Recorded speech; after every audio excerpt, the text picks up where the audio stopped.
Hi guys, it's Donald here again. Have been out for almost 10 days again, which I think my last video was done on the 18th, and today is the 19th. It's midnight, well, almost morning now. Anyway, what I've been doing for the past 10 days was I got this pistol, a new Hi-Capa from, well, let me get the lights on here so you can see clear. A new pistol, airsoft from KJW, and this is called KP05, and I've been working on it, and you can see that it is, nothing like the stock. I've been doing upgrades on this for the past 10 days, and this is my Hi-Capa 43, which probably you guys have seen.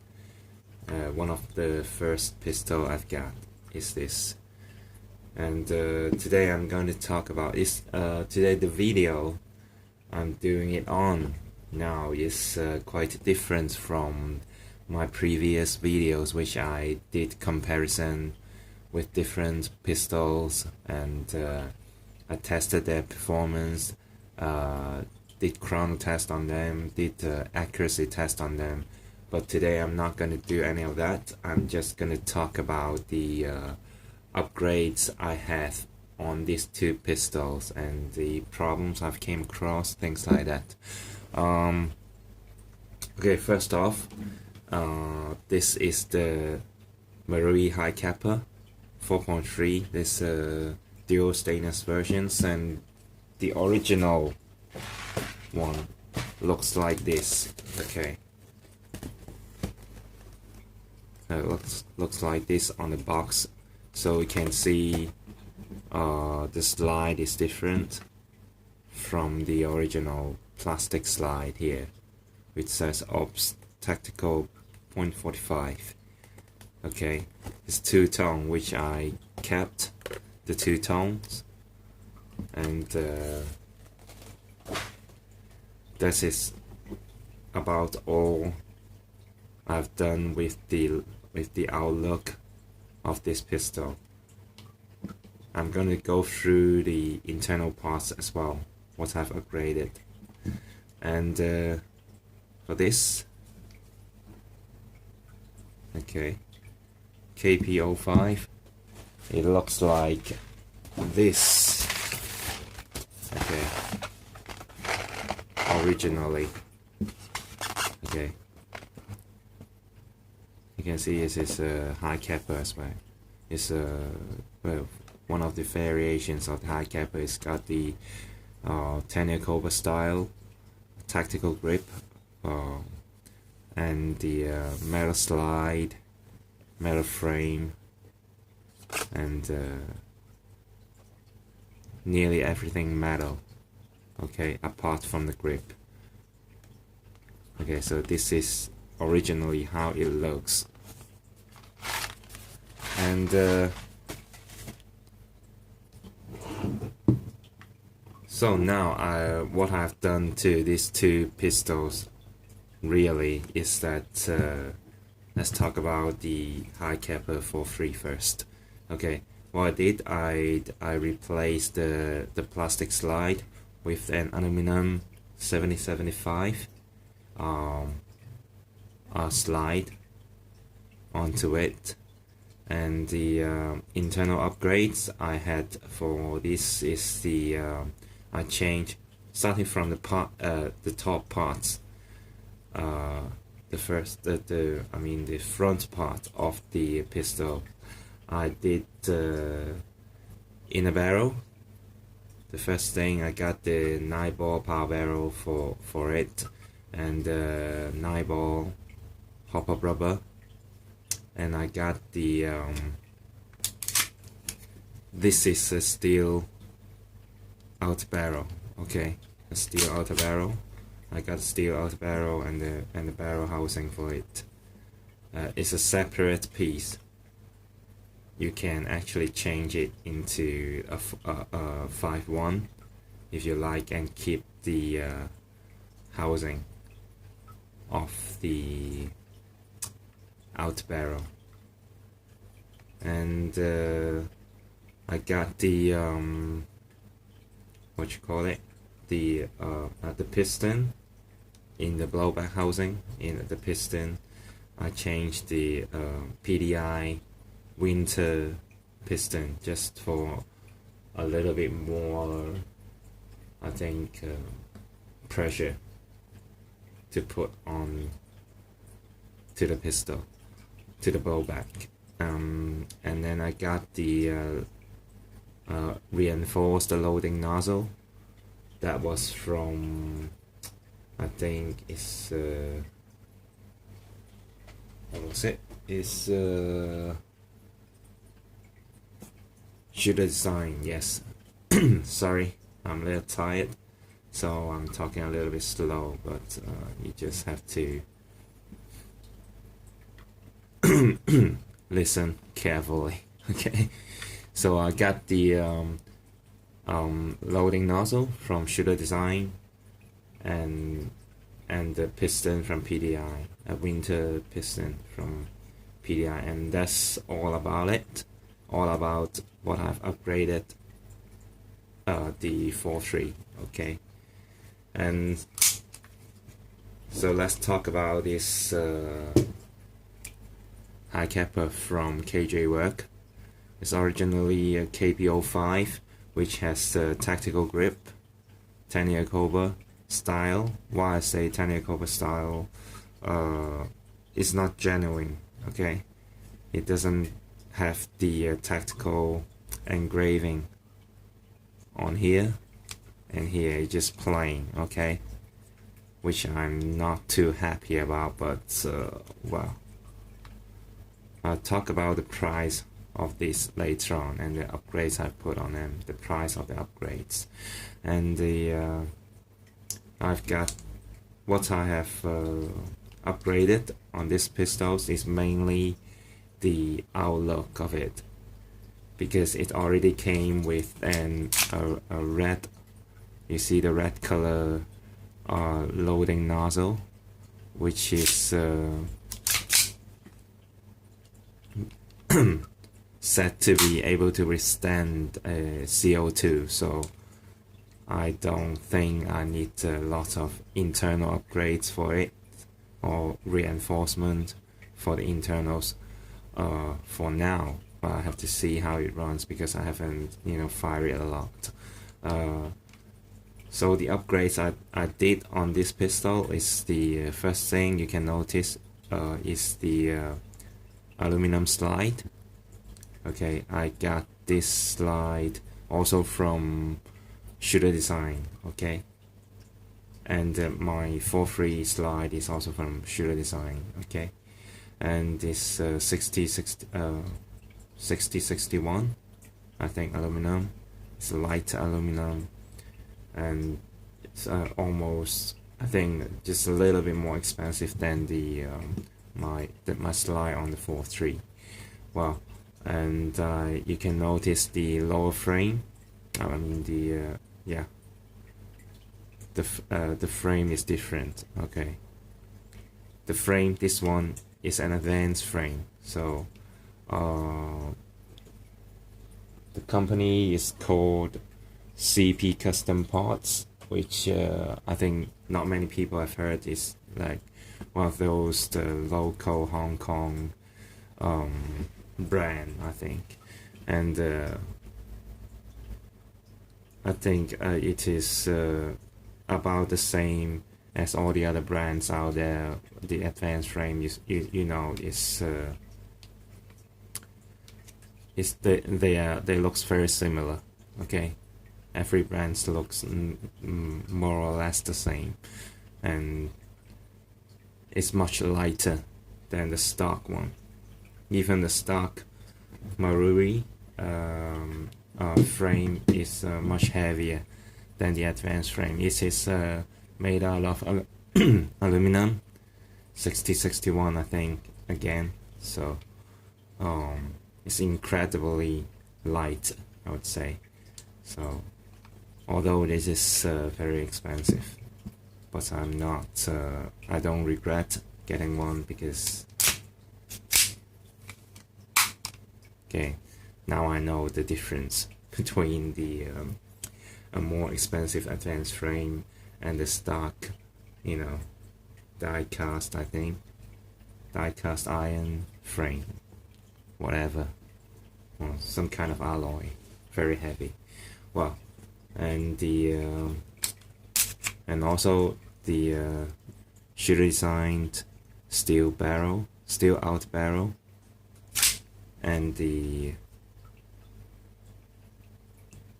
barrel housing as well.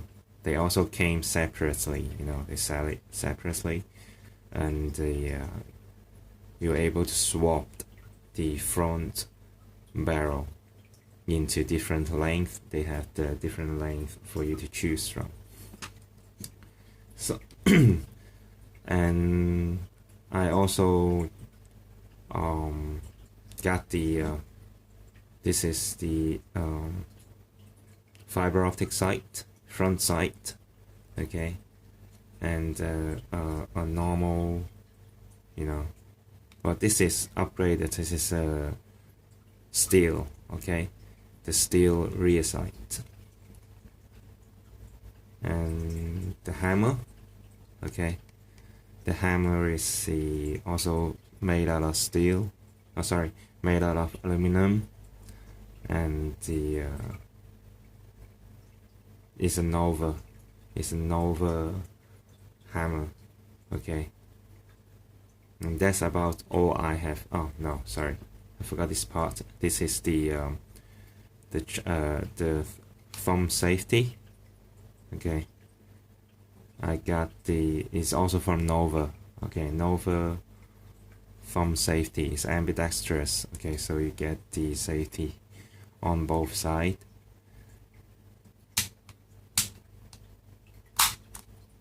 Okay, and I think that's about it. That's about all I've upgraded. And yeah, and that's the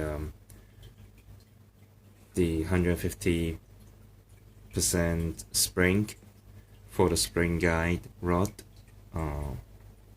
that I actually took from the 4.3 Hi-Capa, which I replaced that earlier because I swapped that because I think it doesn't need, the 4.3 doesn't need that very strong spring for, a recoil spring for that,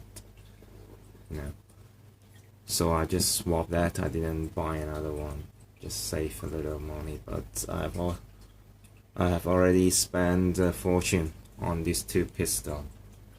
Okay, so you get the idea of the upgrades I've done for them, and now for the price. Okay, let's get to the point of how much actually these two pistols are.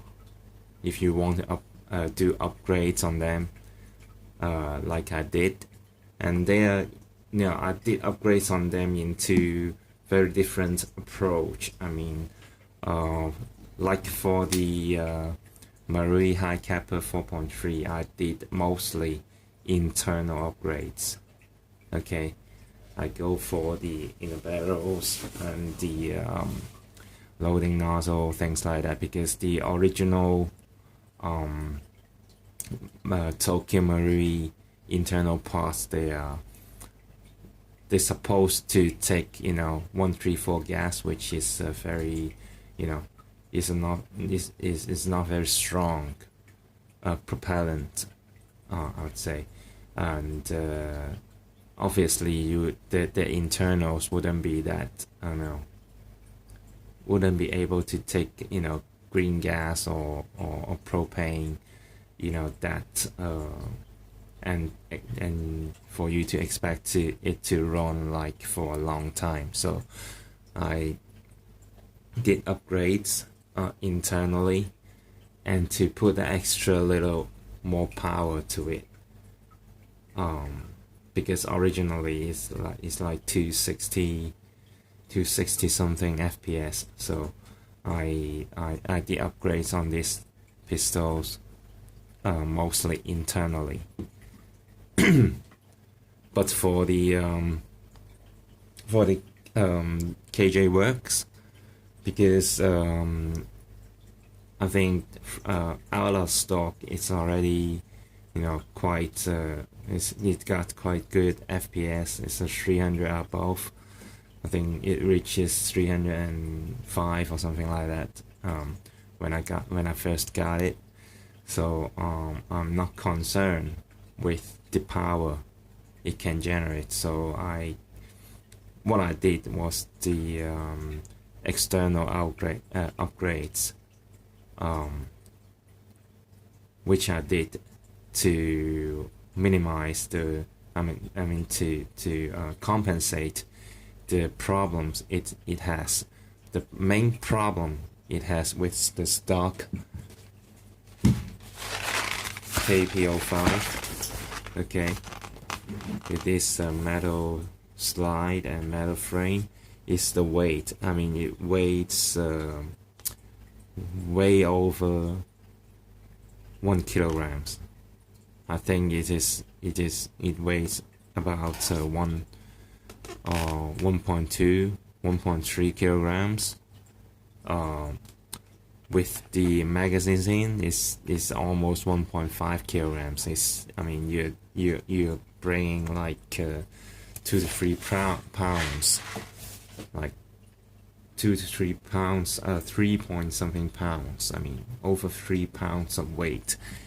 You know, throwing that around. You know, I mean, if you're skirmishing, if you like war games, stuff like that, is use this for sidearms. I mean, the stock one obviously is not a great problem because you won't be using it. Mostly it would be in the holster. But if you're like me, doing, you know, airsoft, IPSC, you want to build a race gun, the stock one is no race gun, okay?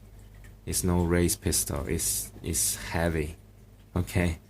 But after I replaced the aluminum slide and the aluminum frame, I mean, it is lighter than my 4.3 now, okay?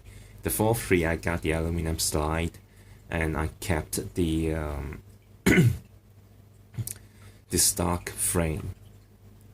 And it weighs I think 200 to 300 grams lighter than this Tokyo Marine 4.3. Of course, the aluminum slide is a little heavier than the plastic one, but not that significantly. But after I've replaced the slide and frame for the KP05, it weighs way lighter. I think this is just under 1 kilograms. It's around 900 grams, and then with the magazines it's just a little over, I think 120 or 1.2 kilograms, things like that, maybe. Okay, so if you carrying this around, pointing at targets, you know, sometimes a whole day, if you're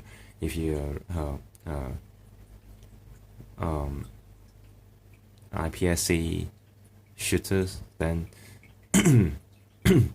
you must do this kind of upgrades to lighten the weights of this pistol. And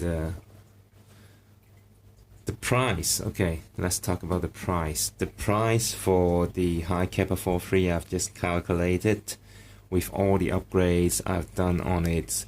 It's and with the pistol itself, of course, okay. If buying the pistol itself and putting all the upgrades into it, so this pistol cost 2,700 Hong Kong dollars, which is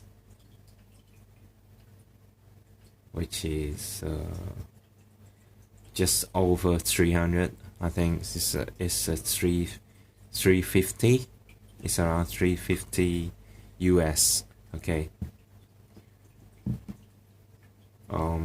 And for the KJ work, okay, KP05, the stock pistol itself plus all the upgrades came just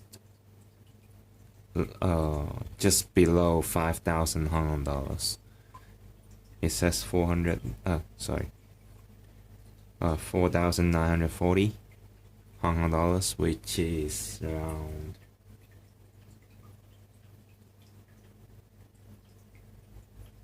just above 600. Okay, just above 600 something, 620, 6 to 650 US dollars. Again, that's a lot of money, I would say. I could tell that. Okay, because mostly the money, I mean the parts like the frame is the most expensive. I think it's just below 200 US. Okay, and then it comes to the slide. The slide is about 100. Okay, so that is 300, the slide and the frame. And then the the thumb safety is expensive. It's around like 70 to 80 US. The hammer is expensive. It's around like almost 50. Okay, and then the sight is, the front sight is nothing. I think it's about $20 US dollars, and but the rear sight is expensive. The rear sight is also about 50 US. So you get the idea. And the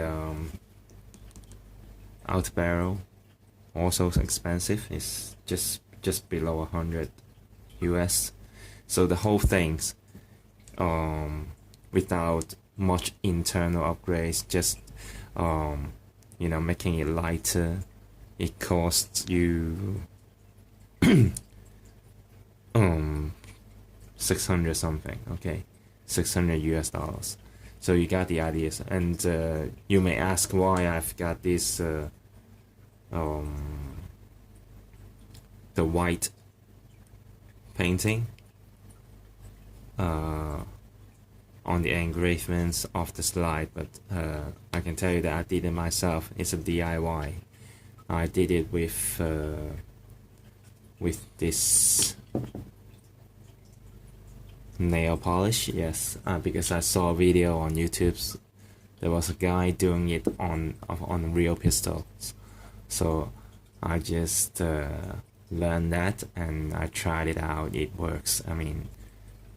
It works on aluminum frame. I also did it on my MMP9, which was plastic, but it didn't work out too good.